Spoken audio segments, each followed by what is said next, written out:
На сцене Калмыцкого государственного театра кукол Джангар состоялась премьера спектакля «Эпоха оттепели».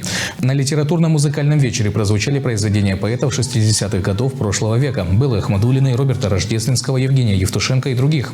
Программу для гостей подготовили учащиеся гимназии. Мы посвятили поколению 60-х. Это нашим родителям, нашим дедушкам, бабушкам, которые жили в эти 60-е годы, которые созидали, которые восстанавливали нашу страну, это то поколение, которое отправило в космос Юрия Гагарина. Это замечательные поэты Андрей Вознесенский, Роберт Рождественный, Белла Ахмадуллина. Концерт чудесный, как они поставили, какой сценарий, музыка, исполнение, все. И такое, все возрасты там играют, и так задорно, весело.